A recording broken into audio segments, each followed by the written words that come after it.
안녕하십니까. 네, 관세사, 관세법 2차 강의를 맡고 있는 박승찬 관세사라고 합니다. 네, 오늘은 합격하는 공부 방법과 불합격하는 공부 방법, 즉, 추구해야 되는 공부 방법과 피해야 되는 공부 방법에 대해서 말씀드리고, 그 다음에 7, 8월에 이어질 압축 강의에 대해서 설명드리도록 하겠습니다. 먼저 공부 방법에 대해서는 이제 피해야 할 공부 방법 먼저 말씀드리고, 이제 거기에 대해서 부과되는 설명 진행하도록 하겠습니다.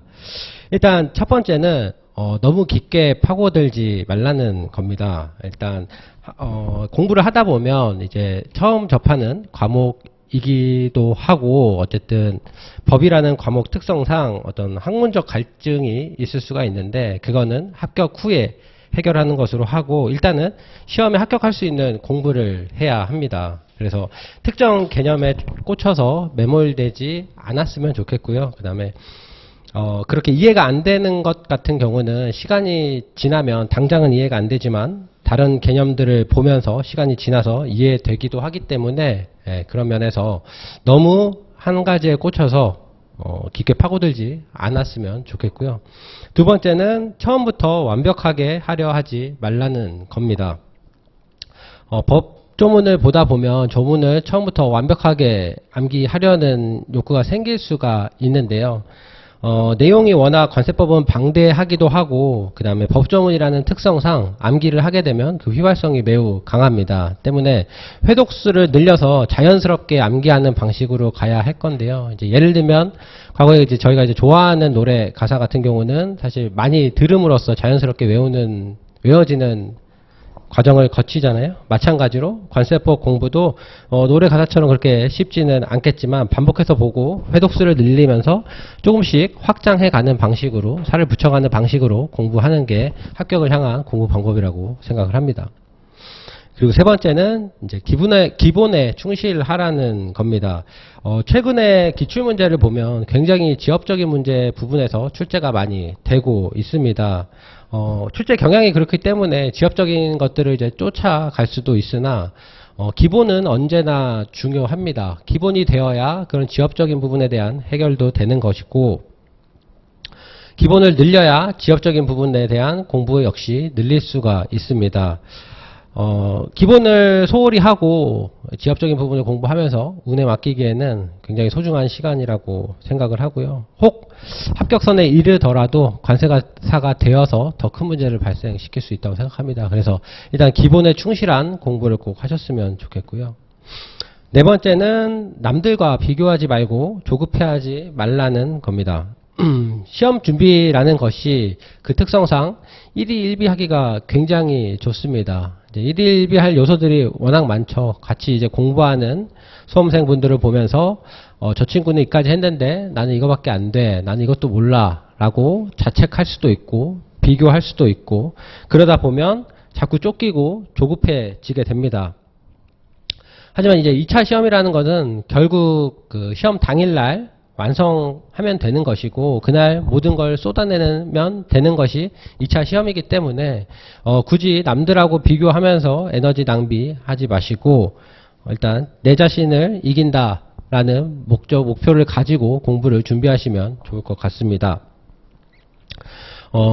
더불어서 또 너무 일찍 모든 것이 끝나도 그 유지하는 게 굉장히 어렵습니다. 사실 하나씩 완성해 가는 것보다 어려운 게 바로 그 수준을 유지하는 거라고 생각을 하는데요. 어쨌든 마스터가 빨리 되면 이제 그만큼 유지하는 시간도 길어지고 힘든 소원 시간이 될 수가 있기 때문에 일단 자기 페이스대로 갔으면 좋겠다는 거고, 대신 당부드리고 싶은 말씀은 자기 스타일에 맞게 철저하게 일단 계획을 세우는 게 우선이 되어야 할 것 같습니다.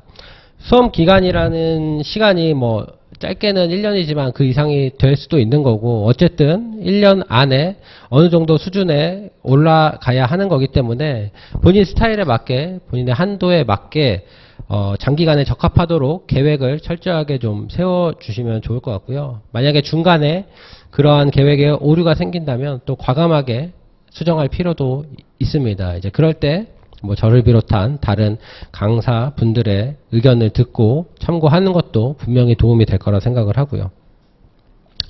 마지막으로 수험 기간 내내 어떤 것이든 아끼지 말고 내가 공부할 수 있는 최선의 여건을 만들라는 겁니다. 이제 어느 하나 이제 따지다 보면은 결국엔 수험 생활의 수험 시간이 이제 늘어나는 경우가 생길 수가 있는데 결국에는 뭐 경제적이든 어쨌든 물리적이든 굉장히 많은 낭비가 이루어질 수가 있습니다. 때문에 뭐 공부 장소나 뭐 교재나 등등 내가 공부를 최선으로 잘할 수 있는 그 환경을 잘 만드는데 투자를 아끼지 마시고 빨리 합격하는 것이 가장 경제적이다라는 생각을 하시고 한번 지금 준비하실 때 좀 집중해서 하시면 좋을 것 같다는 생각이 들고 공부 방법에 이어서 이제 7, 8월에 이어질 압축 강의에 대해서 설명을 드리도록 하겠습니다. 일단은 기본 강의와 일단 비교를 해 드리는 게 먼저일 것 같은데 일단 기본 강의는 이제 기본서로 저희가 진행을 했어요. 이제 기본서 같은 경우는 법조문을 있는 그대로 이제 최대한 살려서 옮기고 그 다음에 그 법조문을 조금 더 법령집을 보기 편하게 이제 편집한 게 이제 기본서라고 보시면 되고 뭐 준용하는 거나 이런 거를 각각 아래다 붙여놨기 때문에 내용도 굉장히 많습니다. 이제 기본서를 만든 목적 자체가 일단 관세법을 명확하게 이해하고 가장 디테일한 부분까지 보기 위함이었기 때문에 압축 강의는 압축책으로 압축서로 아마 진행이 될 거고요.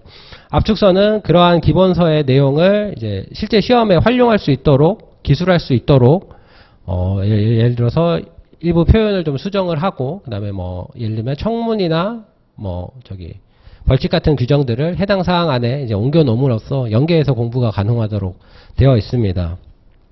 이제 그런 교재로 압축 강의를 진행하게 되는데 압축 강의의 목적은 명확합니다. 일단 압축 강의 진도에 따라서 타이트하게 좀 복습하고 예습하면서 회독수를 늘려보자 라는 게 압축 강의의 목적이고 기본 강의에서 디테일한 내용들을 많이 설명을 드렸다면 압축 강의는 아마 그보다는 당연히 줄어든 내용이 될 것이고요. 목적 자체는 일단 기본서에서 이해한 내용을 한번 잘 이해하고 있는지 시험하는 수준 더하기 부족한 게 있으면 보완하는 방식으로 이제 7, 8월 달 압축 강의를 이해하시면 될 것 같습니다. 압축 강의는 아마도 이제 기본서에 준하는 이론 내용을 전달하는 마지막 시간이지 않을까 싶고요. 기본 강의 때도 말씀을 드렸지만 복습이 항상 중요합니다. 근데 이제 7, 8월부터는 수업 시간 전에 약간의 테스트가 있기 때문에 어느 정도 예습도 이루어져야 될 것으로 보이고요. 어쨌든 뭐 결론적으로 압축 강의 자체는 학원 진도와 함께 타이트한 회독수를 늘린다라고 생각하시면 될 것 같습니다. 네, 이상으로 2차 관세법에 대한 압축 강의 및 공부 방법 설명 마치도록 하겠습니다. 감사합니다.